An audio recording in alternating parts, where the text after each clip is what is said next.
माघ पूर्णिमा के अवसर पर बिन बादल बरसात के श्रोताओं को मेरा अभिनंदन है। तत्व ज्ञान प्रेमियों, आज मैं एक ऐसे तत्वज्ञानी की चर्चा करना चाहूँगा जो न केवल भारत बल्कि विदेशों में भी अपनी सुकृति का ढिंढोरा पीट दिया। उस महान तत्वज्ञानी का नाम है महात्मा बुद्ध। महात्मा बुद्ध ने तत्व ज्ञान की प्राप्ति के लिए घर द्वार ही नहीं छोड़ा, कंपटीशन से चुनी गई अपनी धर्म पत्नी को भी छोड़ दिया। यशोधरा का चुनाव बहुत सोच समझकर किया गया था। यशोधरा कोई मामूली लड़की नहीं थी। बुद्ध के साथ उसका पूर्व जन्म का संबंध था। लेकिन महात्मा बुद्ध ने एक आधी रात को, जब उन्हें पुत्र की प्राप्ति हुई जिसका नाम उन्होंने राहुल रख दिया, उसका चेहरा देखकर और घर द्वार छोड़ दिया।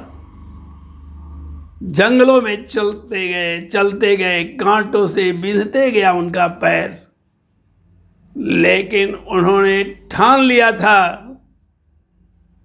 कि मैं पता लगाऊंगा कि मैं कौन हूं, मनुष्य क्यों मर जाता है, मरने के बाद क्या होता है, बीमारियों का क्या कारण है, बुढ़ापा क्यों शरीर में आ जाती है। इन्हीं प्रश्नों से व्याकुल होकर वह सिद्धार्थ नाम का राजकुमार चलता गया। अनेक हिंदू साधु संतों को अपना गुरु बनाया, लेकिन गुरुओं ने प्यास उसकी नहीं बुझाई। लेकिन सत्य की खोज पर जो चल जाता है, सत्यार्थी, वह कभी हार नहीं मानता है। उस महान दार्शनिक ने सत्य की खोज के लिए तलाश बहुत जगहों पर किया, लेकिन संतुष्टि नहीं मिली। न खाने का ठिकाना, न सोने का ठिकाना, शरीर बिल्कुल कृशकाय हो गया था। और ज्ञान की प्राप्ति हमें करनी है, यह उसने ठान रखा था। बहुत सारे स्थानों पर भ्रमण करते करते अंत में वह उरुवेला के जंगलों में पहुंचे, जिसे आजकल हम लोग बोध गया नाम से जानते हैं। उरुवेला के जंगलों में जब वे थे तो उसी समय कुछ लड़कियां गीत गाते हुए वहां पहुंची जहां वे बैठे हुए थे। दरअसल सुजाता नाम की एक लड़की को पुत्र की प्राप्ति हुआ था, तो उसने ठान लिया था कि मैं बट देवता को 1000 गायों के दूध में जड़ी बूटियों सहित खीर बनाकर उनकी सेवा में हाजिर करूंगी यदि हमें पुत्र की प्राप्ति हो जाती है। जब वे वहां पहुंचे बरगद के पेड़ के नीचे, तो देखा कि बट देवता साक्षात बैठे हुए हैं एक महात्मा के रूप में। वह गीत गा रही थी कि सितार के तार को अधिक कसो नहीं तो टूट जाएगा। सितार के तार को अधिक ढीला मत छोड़ो, नहीं तो कोई आवाज नहीं निकलेगी। औरतों के इस गीत में बुद्ध ने अपना भविष्य देखा और उन्होंने निर्णय ले लिया ये शरीर ही सितार का तार है। यदि बहुत ज्यादा संयम करता हूं तो मृत्यु भी हो सकती है। यदि ढीला छोड़ देता हूं भोग विलास में तो पशु में और मुझ में कोई फर्क नहीं रहेगा। उनके अंतर सितार की ध्वनि गूंजने लगी और उन्होंने निर्णय लिया कि अब मैं इस शरीर को भोजन और पानी देना चाहूंगा। जैसे ही सुजाता ने खीर की थाली उनके सामने रखी, उन्होंने उसे पाना शुरू कर दिया। संपूर्ण थाली के खीर को वो पा गए, क्योंकि बहुत दिनों से भूखे थे। लेकिन खीर के खाते ही उनके अंदर एक अजीब ऊर्जा आ गई। कोई खीर मामूली नहीं था। 1000 गायों को दूहा गया और 500 गायों को दूध पिला दिया गया। 500 गायों को दूहा गया और 200 गायों को दूध पिला दिया गया। 200 गायों को दूह करके 100 गायों को दूध पिलाया गया और 100 गायों को दूह कर 50 गायों को दूध पिला दिया गया और 50 गायों को दूह कर 25 गायों को दूध पिलाया गया। 25 गायों को दूह कर 10 गायों को पिलाया गया। 10 गायों को दूह कर 5 गायों को पिलाया गया और 5 गायों को दूह कर वह दूध 1 गाय को पिलाया गया और उससे जो दूध निकला उस दूध में अनेक जड़ी बूटियां मिलाकर सुजाता ने खीर लाया था, जिसे बहुत ही ऊर्जा थी। बुद्ध ने उस खीर को स्वीकार किया और सोने की थाली में खीर थी, लेकिन उनके लिए अब सोने की थाली में और पित्तल की थाली में फर्क नहीं रह गया था। अतः उन्होंने थाली को फेंक दिया नदी में। नदी उस समय वेगवती धारा लेकर जा रही थी, वर्षा का समय था।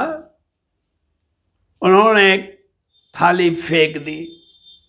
सुजाता सोचने लगी कि आखिर हमने इतना सुंदर खीर खिलाई और ये मेरी थाली को फेंक दिया नदी में। लेकिन फिर भी पुत्र की प्राप्ति में सुजाता इतनी मग्न थी कि उसने सोचा कि थाली फिर बन जाएगी या निकलवाने की कोशिश करूंगी। बुद्ध वहां से खा करके चल दिया निरंजना नदी को पार करते हुए, क्योंकि वहां ज्ञान की प्राप्ति में बाधा हो रही थी। गांव के लोग आने लग गए थे। वहां से चल करके जंगल में एक पीपल के पेड़ के नीचे आकर के उन्होंने साधना शुरू की और वज्र संकल्प लिया कि या तो ज्ञान की प्राप्ति होगी अथवा मेरा प्राणांत हो जाएगा। इस तरह के दृढ़ संकल्प वाले को ही सत्य की प्राप्ति होती है।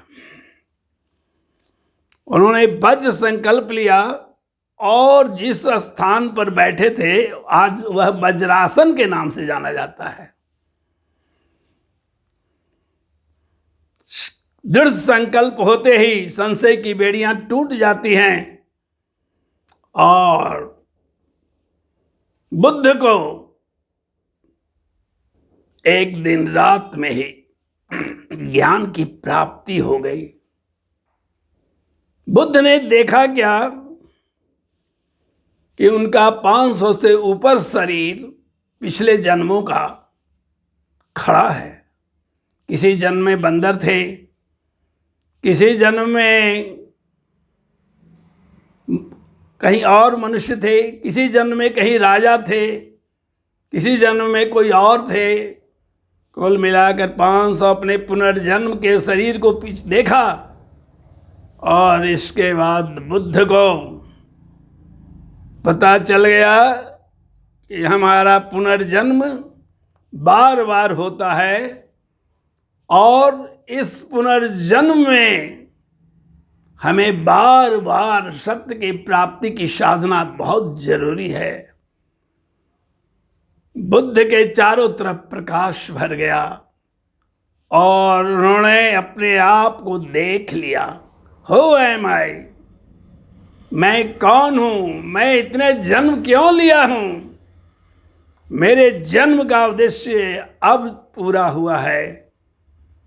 और ज्ञान की प्राप्ति होने के बाद वह पीपल का पेड़ बोधि वृक्ष कहा जाने लगा, जिसकी वंशज आज भी विद्यमान है बोध गया में।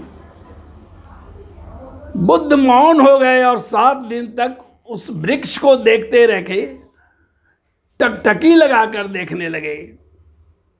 इसलिए जहां से उन्होंने देखा है उस जगह का नाम है, आज एक मंदिर बना हुआ है, निर्निमेष लोचन मंदिर। बिना पलक गिराए देखते रह गए 7 दिन तक। कृतज्ञता ज्ञापित करने लगे कि कहीं नहीं ज्ञान मिला ऑल इंडिया में, तुम्हारी छाया में मुझे ज्ञान मिल गया। मैं तुम्हारे प्रति रोम रोम कृतज्ञ हूं। लेकिन ज्ञान की प्राप्ति के बाद महात्मा सिद्धार्थ अब बुद्ध बन गए और बुद्ध बनने के बाद उन्होंने अपने ज्ञान की चर्चा कहीं करना उचित नहीं समझा, क्योंकि जब मधु भर पेट रस पी लेता है तो गुंजन करना छोड़ देता है। पूरी तब तक कलकलाती है जब तक कच्ची है, पक जाने पर कलकलाहट बंद हो जाता है। आज बुद्ध के साथ भी यही हुआ। ज्ञान के प्राप्ति के बाद वे मौन हो गए,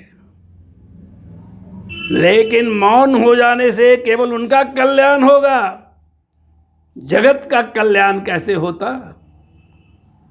इसी बीच ब्रह्मा जो है आकाश मार्ग से उनके पास उपस्थित हुए और कहा कि जो ज्ञान पाए हो उस ज्ञान का प्रसार करो। मौन होने से स्वार्थी तुम कहलाओगे। ब्रह्मा के बहुत समझाने के बाद बुद्ध ने स्वीकार किया कि मैं इस ज्ञान को वितरित करूंगा। और पहला ज्ञान का उपदेश उन्होंने बनारस के पास सारनाथ में दिया और उन्हीं लोगों को दिया जो इनके खीर खाने पर भाग गया था कि ये तो सिद्धार्थ पाखंडी है, लड़कियों के हाथ की खीर खाता है। और सारनाथ में जाकर के बुद्ध ने उन्हीं 5 को उपदेश पहला दिया है। प्रश्न उठता है कि बुद्ध को क्या ज्ञान मिला? बुद्ध को पहला ज्ञान तो ही मिला कि मनुष्य के शरीर का पुनर्जन्म होता रहता है, और ये पुनर्जन्म तब तक होता रहता है जब तक उसे मोक्ष की प्राप्ति नहीं होती है। मोक्ष की प्राप्ति का मतलब है जन्म और मृत्यु से मुक्त, अपने ब्रह्मानंद में लीन आत्मा हो जाती है। बुद्ध ने यह भी कहा कि हम तब तक सुखी नहीं हो सकते हैं जब तक हम इच्छाओं का दास हैं। इच्छाओं का दास बनने के कारण ही हमारा पुनर्जन्म होता है। यदि हम अपनी इच्छाओं को अपने हाथ में ले लें और संतुष्ट हो जाएं, तो ज्ञान का मार्ग सहज खुल जाता है। लेकिन जब तक हम संसार के बखेड़ों में रहेंगे, ज्ञान का मार्ग नहीं खुलता है। महात्मा बुद्ध ने स्पष्ट उपदेश दिया कि संसार में दुख है। ये संसार जहां हम आते हैं कोई सुख का जगह नहीं है। यहाँ शरीर में बीमारियां हैं, शरीर का बुढ़ापा है, शरीर को अनेक प्रकार का कष्ट होता है, मानसिक पीड़ाएं होती हैं। न तो तन सुखी है न तो मन सुखी है। यहाँ दुख ही दुख है। सर्वम दुखम बुद्ध ने कहा सब दुख ही दुख है, लेकिन ये भी कहा कि दुख के निवारण का उपाय है। और दुख के निवारण का उपाय उन्होंने दिया आर्य चतुष्ट देकर। इसके द्वारा उन्होंने ये 4 बातों कहने के बाद 8 मार्ग दे दिया। अष्टांग मार्ग, अष्टांग मार्ग में है कि सम्यक बिल्कुल हमारा ज्ञान होना चाहिए, सम्यक बातचीत होना चाहिए, कमाई तक सम्यक होना चाहिए। गलत कमाई से ज्ञान नहीं मिलता है कभी। सम्यक ध्यान होना चाहिए। जब तक सम्यक ध्यान नहीं करते हैं, केवल आंख मूंदने से ज्ञान प्राप्ति नहीं होती है। सम्यक केंद्रीभूत होना पड़ेगा, सम्य राइट कंसंट्रेशन होना चाहिए, राइट लाइवलीहुड होना चाहिए,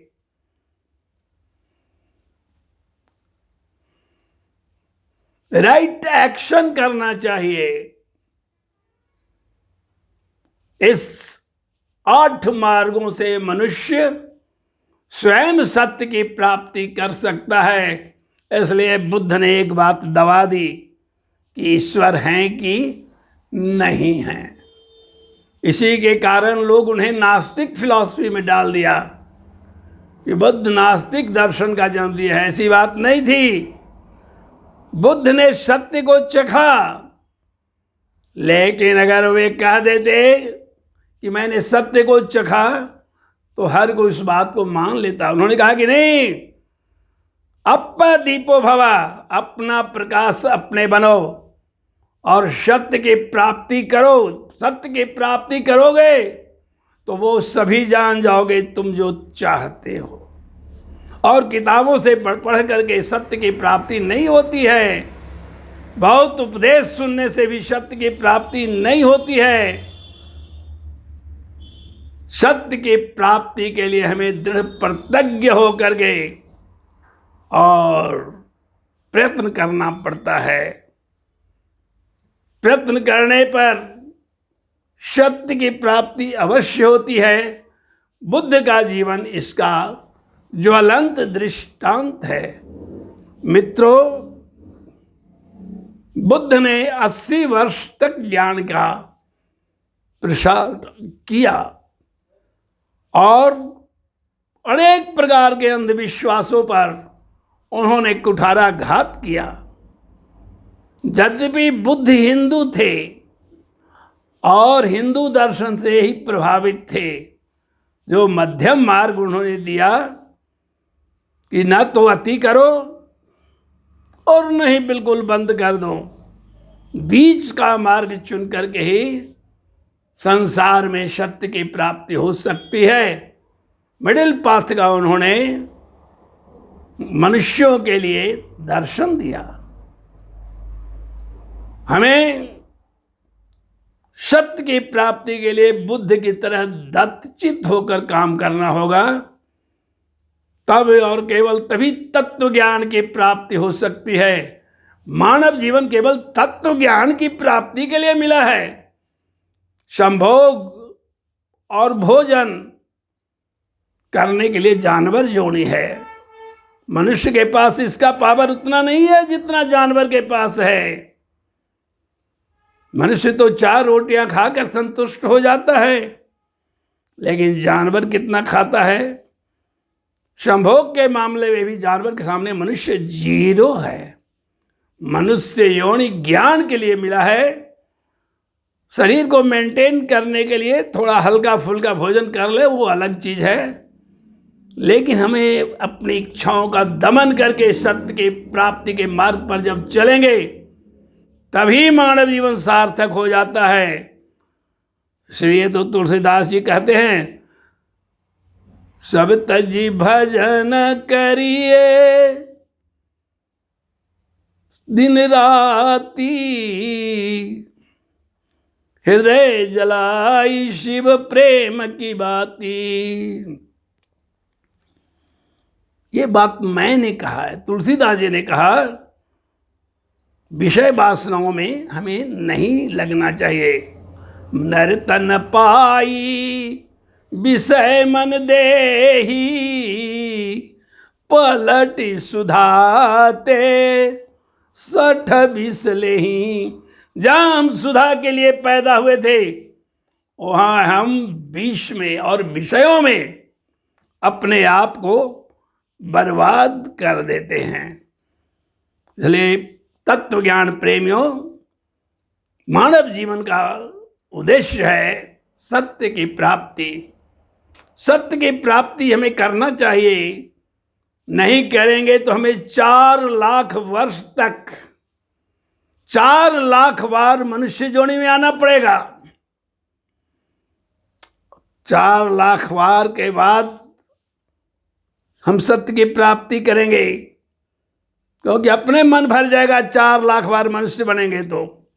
लेकिन हमारी कोशिश होना चाहिए कि बुद्ध की तरह ज्ञान के मार्ग के लिए सर्वस्व त्याग करके और 4 लाख बार जन्म लेने के पहले ही ज्ञान की प्राप्ति हो जाए। तब और केवल तभी ब्रह्मानंद का रसपान किया जा सकता है। विष को हटा करके अमृत का पान किया जा सकता है। मनुष्य विष के लिए नहीं पैदा हुआ है, मनुष्य विषय के लिए नहीं पैदा हुआ है।